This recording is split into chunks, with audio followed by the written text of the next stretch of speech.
You think you can fix the vending machine too, college boy? We will never hear the end of this.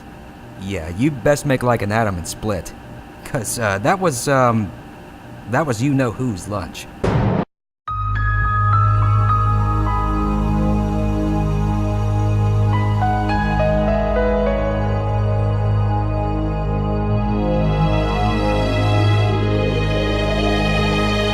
Black Mesa is a mod of Half-Life 2 which is meant to be a reimagining for the first Half-Life. Though it started out small, starting even before Half-Life 2 Episode 1 came out, it slowly became bigger and bigger until it was noticed by the company that made the original, Valve, and they just said, "Hey, we see what you're trying to do here. You want us to put it on the Steam market?" This in itself is unexpected because usually when a company finds someone remaking their own game, they tend to take it down because no one really gave them that liberty, and rightfully so, but Valve, being the lovely people they are, just do the exact opposite. Over time the game has improved and changed, which is something you can see from the trailers or leaked gameplay footage. Soundtracks got changed, the models were redesigned slightly, and even now they're making some minor improvements or changes to the product, like when you can see the difference in some of the environments when you put the free download and the Steam version side by side and compare the two. For this review I'll be looking at the most up-to-date version, which is the Steam version, and yes, I should probably wait for Zen to come out if I'm looking to do the most up-to-date complete version, but like, I need to do this for a college project, okay, just sip it. Also, I'll be looking at Black Mesa as its own game for the most part, and I will draw some comparisons between the first two Half-Life games, but not really that many, because comparing something like Half-Life 1's graphics to Black Mesa's when there's such a big time gap between the two games is just kind of dumb.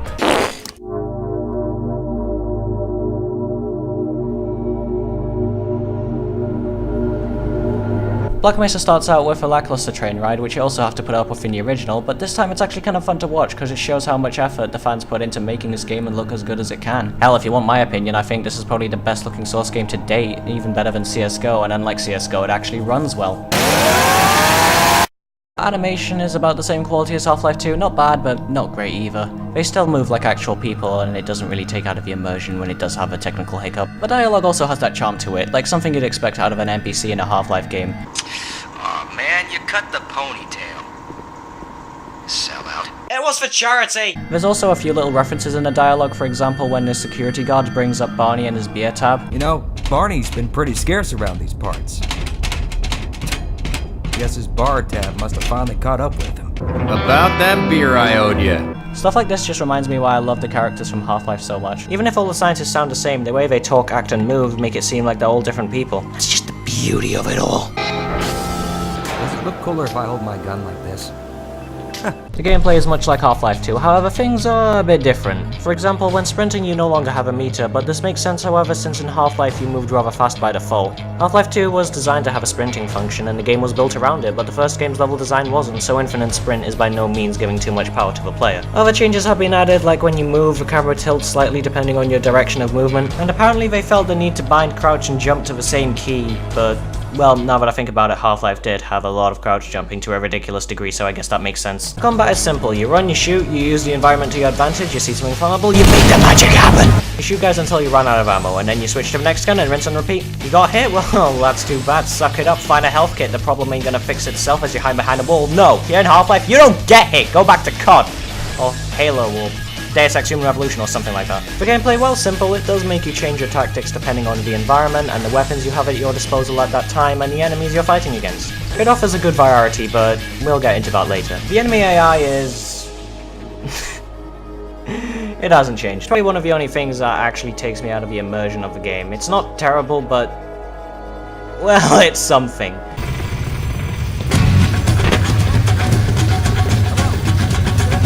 No, come on.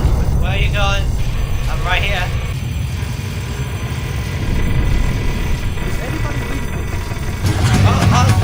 It's moving.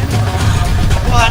Back and forth. For the most part, it doesn't tend to be much of an issue, yet when you see the technical hiccup, it's hard to miss and hard not to laugh at either. Though the AI leaves much to be desired, the enemies are tough, and if you're not careful, they'll mess you up good. From the military to the other various life forms you can find throughout the game, this game offers a good variety when it comes to enemies you can kill. When you encounter a new type, they force you to change your tactics and adapt to the way they act. This can also be seen throughout the various stages of the game. It starts out all survival horror-esque with headcrabs and zombies and all that stuff that would probably scare people back in the day, but our generation ain't no pussies. You have little firepower and every bullet matters, but there are other items in the map traps which you can use to prevent you wasting your bullets. Later the game gets all tactical, fast and shooty and all that action-packed stuff. You get SMGs, shotguns, and are more capable of defending yourself against threats. Ammo is no longer a problem as your foes carry it too, and you can pluck it from their cold dead hands. You feel that sense of growth, but you know that the game's only made you more powerful because you need to be. At times in Black Mesa, they put weapons in a different spot to the original Half-Life. For example, in the original, you acquired a crowbar before you meet the first security guard, meaning you can take the first enemy head-on and bash that headcrab's skull in. Well, do headcrabs have skulls? I don't know.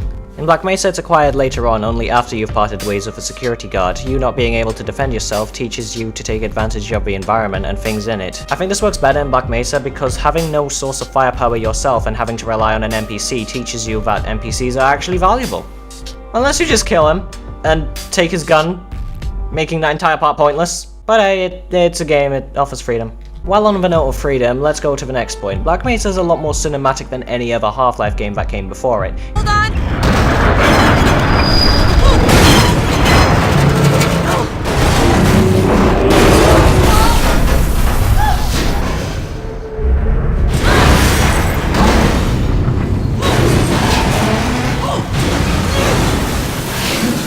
Phew.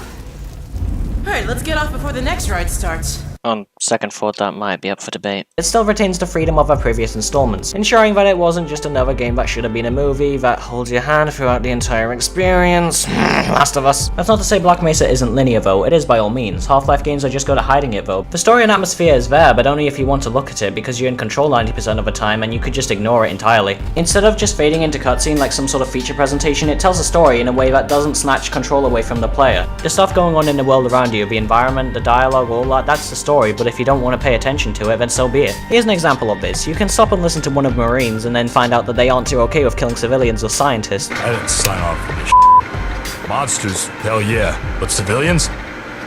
Wanted this damn operation anyway. That right there shows that some of them aren't that bad, giving them character and making you understand that these aren't killers but just soldiers doing their duty. See that right there? Didn't sacrifice any gameplay, it was all by choice because you decided to listen to the guard and what he had to say. You could have went in guns blazing, interrupting him mid-sentence and not give a damn about what he thought. It's up to you! While talking about freedom of gameplay, another benefit to having no cutscenes is synergy with the character you play as, Gordon Freeman. He is a mute and he's a beloved one at that. He doesn't have any character because he is you. You can be a backstabbing snake killing security guards just because you want their ammo, or you can value their lives and just work as a team. Essentially the way you would react to a situation is the way Gordon would react to a situation, offering this level of synergy that other games fail to provide. This is something that's been here from the very beginning and it's what made Half-Life what it is today and why it was so revolutionary back in the time. But back to Black Mesa, the game I'm actually reviewing, it does all these things while adding its own feel to it, specifically the music. Joel...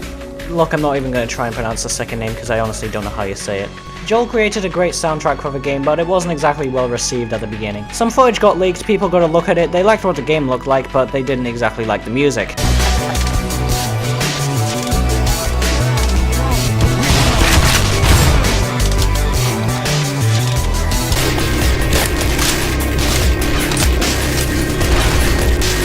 The problem being Joel put his own personal touch on the music, thus it didn't sound Half-Life-esque. All the Half-Life games that came out before were mostly techno in terms of soundtrack, with some metal in the second game. I don't know, I don't exactly know much about music. Black Mesa, while having some techno here and there in some tracks, it does have more class and a lot more rock in it. Joel tried to do something new, but also not make it sound like another movie score because it would sound cliche in his own words. The electronica put in some of the tracks does compensate for the lack of techno, and I feel like Joel did do rather well when it came to replicating the first game's soundtrack, but also doing something new. 70% of the tracks were made while visualizing the game, while others just kind of fit in where they went. It may seem like an obvious thing at first, but at the same time you have to consider that people are going to play the game differently. The end result is something special. Instead of a music just being background music that plays on the loop when you're in a certain stage of a game, it just kind of comes and goes. But when the music does kick in, it doesn't just set the mood of a scene or make you feel emotions, it almost encourages how you play, and it's honestly quite unique. Blast Pit 3 is probably the best example, since the game encourages you to take it slow and stealthy, though the music is like, get up there and push that button and fight it straight away. You have this clash, which I honestly haven't experienced in a game until now. There's also this new track called Surface Tension Uncut, which does something different to most other tracks in the game.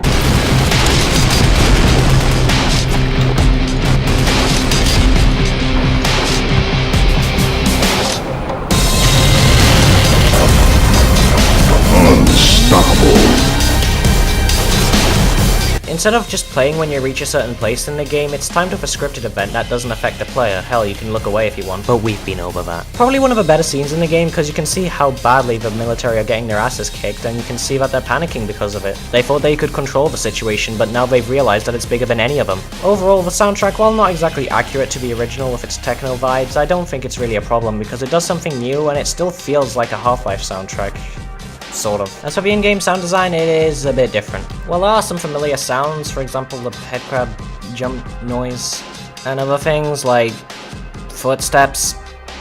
They don't really matter. Regardless, most of the sounds have been changed, even the HEV suit charges and the health dispensers and the gas cannon. The Gauss gun. Regardless, they all have new sounds despite sounding the same in the first two games.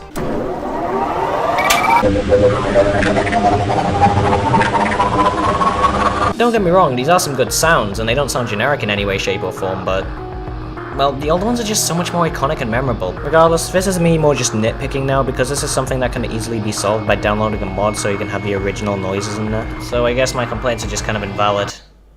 Huh. The voice work is also well done. While it isn't anything marvelous, it's definitely Half-Life.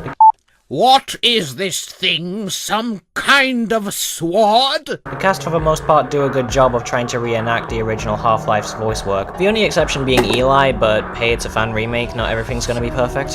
Graphics wise, it's like I said before, it's probably the best looking Source game to date. The detail in the models, the particle effects, all of it, it's stunning and it's definitely good looking. The game does look a little less gritty, but I don't exactly consider that a bad thing. The NPC models are also very good, now adding female scientist models and more than just one security guard model, which is not Barney apparently.